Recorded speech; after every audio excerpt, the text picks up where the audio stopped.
No limiar entre o divino e o profano, entre a fé e o medo, existe um ritual tão antigo quanto controverso, um ritual que tem sido tanto venerado quanto temido ao longo dos séculos. Exorcismos. Será que o que sabemos sobre eles é verdade? Como de fato esse ritual acontece? E por que acontece? Essas são algumas perguntas que iremos responder no vídeo de hoje, sobre esse ritual que desperta tanta curiosidade, fascínio e, por muitas vezes, amedronta muitas pessoas. Então junte-se a mim nessa jornada sombria e reveladora. Mas antes de continuarmos, eu já peço que você se inscreva no canal e deixe seu like, porque assim você vai ajudar bastante o meu trabalho. E não esqueça de ativar as notificações do sininho, porque assim você sempre vai saber quando eu postar um vídeo novo. E bem, sem mais enrolações, vamos para o vídeo de hoje. Antes de irmos de fato ao conteúdo do vídeo, gostaria de ressaltar que irei abordar exclusivamente o exorcismo da Igreja Católica, e que tudo dito neste vídeo foi baseado no que a religião fala sobre esse tema. Isso porque acredito que esse seja o ritual que está mais no imaginário das pessoas, e que foi o mais abordado também nos filmes famosos de Hollywood. Com isso, deve ser o que gera mais dúvidas, e por isso é o que iremos explorar no vídeo de hoje. O exorcismo é um sacramental que tem por finalidade libertar uma pessoa, objeto ou local do domínio dos espíritos malignos ou demônios. O conceito de exorcismo baseia-se na crença de que existem forças espirituais malignas que podem invadir e controlar indivíduos, causando-lhes sofrimento. Tudo isso é possível graças à autoridade espiritual que Jesus confiou à sua igreja e tem suas raízes nos evangelhos, onde Jesus Cristo é frequentemente descrito exorcizando demônios como parte do seu ministério. Jesus também outorgou essa autoridade aos seus apóstolos. Por isso, a prática do exorcismo pela Igreja é vista como um mandato divino. Além disso, na Igreja Católica existem dois tipos de exorcismo. O exorcismo menor, que é mais simples e pode ser realizado por qualquer fiel, é mais visto como uma forma de bênção e pedido para proteção. Geralmente, faz parte dos sacramentos do batismo, onde existe o exorcismo batismal, que é realizado antes do batismo para abençoar a criança e a purificar do mal, e o exorcismo maior, que é o rito formal destinado à libertação do domínio do maligno. Este é o rito que a maioria das pessoas associa com a palavra exorcismo. Além desses dois tipos de ritos de exorcismo, ainda existem diferentes formas e graus de perturbação espiritual que uma pessoa ou local pode experimentar. A opressão. A opressão é vista como ataques espirituais que afetam de maneira externa, incluindo diversos infortúnios, como problemas financeiros, sociais e a saúde, sem haver um motivo aparente para que isso aconteça. A vexação. A vexação é descrita como ataques ao corpo de uma pessoa por entidades malignas, caracterizada por arranhões, marcas e outros danos que apareçam no corpo sem explicação natural. A obsessão. A obsessão se refere a uma perturbação mental ou emocional causada por forças malignas, caracterizada por pensamentos intrusivos, medos irracionais ou vozes escutadas que ninguém mais pode ouvir. A infestação. A infestação diz respeito à presença maligna em casas ou objetos, manifestando-se através de fenômenos paranormais, como ruídos, aparições ou móveis se movimentando sozinho. São as famosas casas mal-assombradas. A possessão. A possessão é a condição mais conhecida e dramática, onde se acredita que um demônio ou espírito maligno assumiu o controle do corpo e da vontade de uma pessoa, sendo este o estágio mais crítico de perturbação maligna. E bem, como de fato a Igreja Católica procede para libertar uma pessoa que está no estágio de possessão? Antes que o ritual do exorcismo maior aconteça, para libertar uma pessoa de uma possessão, é realizada uma minuciosa investigação do caso, onde envolve entrevistas à pessoa possuída, sua família, médicos e psicólogos, para descartar causas naturais para o comportamento da pessoa. Após a investigação preliminar, o sacerdote ou bispo realiza um discernimento para determinar se o caso requer um exorcismo maior. Esse discernimento é feito com base na evidência de comportamento anormal que pode ser explicado por causas naturais. Se o discernimento indicar que há necessidade de um exorcismo maior, o bispo local deve autorizar oficialmente o procedimento. Isso é crucial, pois um exorcismo maior só pode ser realizado com a autorização do bispo, assim como a realização do ritual em si só pode ser realizado por um sacerdote com a devida licença do bispo diocesano. Antes de qualquer coisa, o sacerdote encarregado do exorcismo precisa estar espiritualmente preparado. Isso inclui estar em estado de graça, ter uma vida de oração intensa, estar com suas confissões em dia, ser orientado por um bispo e, de preferência, em jejum. O ritual de exorcismo da Igreja Católica é formalizado no Rituale Romanum, que é um livro litúrgico que contém os ritos e cerimônias a serem realizados pelos sacerdotes em diversas situações, incluindo o exorcismo. O Rituale Romanum é composto por diferentes partes, e a seção específica que trata do exorcismo é chamada de Exorcizandis Obsessis ad Daemonium. É nela que contém as orações, invocações e procedimentos a serem seguidos pelo sacerdote durante o exorcismo. O exorcismo é geralmente e de preferência realizado em um local tranquilo, como uma igreja ou uma capela. Além do sacerdote exorcista, pode haver outros padres presentes para apoiar e rezar durante o ritual. A pessoa possuída e seus familiares também estão presentes.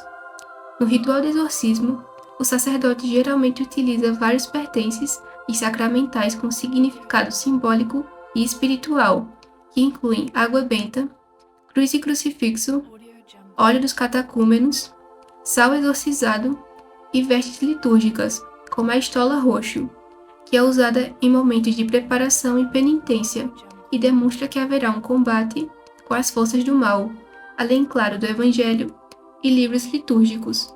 O exorcismo começa com uma série de orações e invocações, incluindo o uso dos objetos sagrados. Durante o ritual, o exorcista faz perguntas ao demônio, se comunicando diretamente com ele. O objetivo é obter informações sobre sua identidade, motivo da possessão e qualquer pacto ou influência que possa estar mantendo o demônio na pessoa. O exorcista continua com uma série de orações de libertação, pedindo a Deus que liberte a pessoa possuída da influência maligna. Estas orações são enérgicas e enfatizam o poder de Deus sobre as forças do mal. Após as orações de libertação, o exorcista realiza uma renovação espiritual na pessoa possuída, abençoando-a e a fortalecendo com orações de cura e proteção. Após o ritual, o exorcista encerra com orações de agradecimento e proteção. É crucial que a Igreja ofereça acompanhamento espiritual contínuo à pessoa possuída e à sua família, pois o processo de libertação varia bastante de acordo com a gravidade da situação. É um processo gradual que pode levar semanas, meses e até anos, sendo dificilmente solucionado em uma única sessão de exorcismo. A possessão, no entanto, é um estágio de perturbação bastante raro de acontecer. São pouquíssimas pessoas que de fato passaram por esse malefício, mas há características simbólicas que mostram que realmente alguém está sofrendo desse mal, como mudança de comportamento repentina, muitas vezes ligado a comportamento agressivo, autodestrutivo e blasfêmia. A pessoa demonstra estar lúcida e muitas vezes fala coisas bem inteligentes, possui conhecimento sobrenatural, onde o possesso sabe de eventos e informações que ele não poderia ter conhecimento naturalmente. Alterações físicas, como mudança na voz ou a aparência facial distorcida, além de começar a falar outro idioma que não é de seu conhecimento. Apresenta força sobre-humana, ouve vozes e vê coisas que ninguém mais consegue perceber e que não possui explicação lógica. Aversão a coisas sagradas e, em alguns casos, ao aparecimento de feridas pelo corpo do possesso, de forma espontânea, sem que aparentemente algo ou alguém natural sejam a causa delas. Existem basicamente 3 causas que podem levar alguém ao estágio de possessão demoníaca. As primeiras seriam as pessoas que se envolvem com práticas ocultas e que buscam explicações fora de Deus, ou adoram outros seres que não sejam a Deus. As segundas seriam as pessoas vítimas de feitiçarias voltadas para seu mal e que estão com sua vida espiritual vulnerável. E as terceiras, e mais polêmicas, seriam as pessoas que entram nesse estágio de perturbação porque Deus permitiu, sendo basicamente pessoas religiosas e que seguem uma vida cristã fielmente, mas que com a permissão de Deus acabaram possuídas. Isso tudo aconteceria com o intuito de tirar um bem maior em cima dessa situação e elevar essa pessoa a um grau de santidade mais elevado, assim como aconteceu com Jesus na cruz, que não fez nada para receber tamanho castigo, mas que no final tudo aconteceu por um propósito maior. Padre Malak Martin foi um padre exorcista nascido na Irlanda em 1921 e falecido em 1999 nos Estados Unidos. Ele ganhou muita notoriedade através de seus livros e entrevistas. Um de seus livros, intitulado Reféns do Demônio, narra 5 casos de possessão demoníaca e exorcismo de cidadãos estadunidenses na década de 70 e 80. E é sobre um desses casos que eu vou abordar a partir de agora. No verão de julho de 1965, o padre exorcista denominado apenas de Peter recebeu uma breve nota vindo de Nova York, contando o caso da jovem Mary Ann Kay, aparentemente um genuíno caso de possessão. A nota urgente notificava que ele era quem deveria gerir o caso. Mal sabia Peter que seu terceiro caso de exorcismo lhe mudaria pelo resto de sua vida. Mary Ann era uma jovem de origem finlandesa que morava nos Estados Unidos. De família católica, Mary Ann tinha o diferencial de querer buscar a verdade como um grande propósito de vida, se irritando com seus professores que apenas repetiam aquilo que viam nos livros. Durante a faculdade, Mary Ann costumava ir até o centro da cidade e sentar-se na Washington Square Park, onde passou a encontrar um homem de aparência misteriosa, que a mesma não se lembra ao certo como ele era, mas que teria sido o único que entendera suas frustrações em relação à sua busca pela verdade, e ela passou a encontrá-lo frequentemente, onde o mesmo dizia como ela deveria ou não agir, e Mary Ann aceitou tudo prontamente. O fato é que a mesma não sabia dizer se esse ser era real ou fruto de sua imaginação, mas após esse fato, se sucedeu uma mudança de comportamento drástica em Mary Ann, que preocupou seus pais. Ela passou a viver de acordo com a sua própria crença, não se preocupando com mais nada e nem ninguém, se isolando completamente. Havia perdido bastante peso, falava calúnias e aos poucos começou a sentir repulsa das representações sagradas. Tudo isso perdurou até que em um dia, no Brent Park, seu corpo teria sido de fato tomado por um espírito maligno, que passou a tomar conta de seu corpo, e nada nunca mais foi o mesmo, até o dia em que foi exorcizada. O quadro de Mary Ann acabou piorando após esse evento. Ela estava sempre cheirando mal, constantemente parecia ter cortes e feridas em suas canelas e dorso das mãos. Ela nunca demonstrava qualquer emoção, exceto quando confrontada com algum símbolo religioso. Tais momentos ela parecia se contrair inteira, como se estivesse sendo linchada.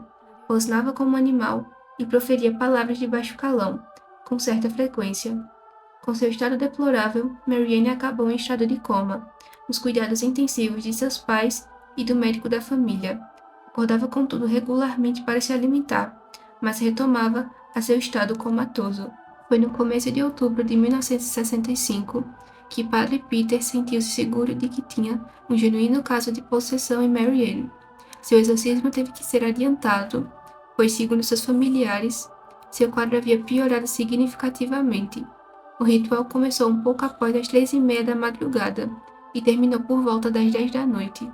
Esse foi um processo que assombrou a todos que estavam presentes no exorcismo.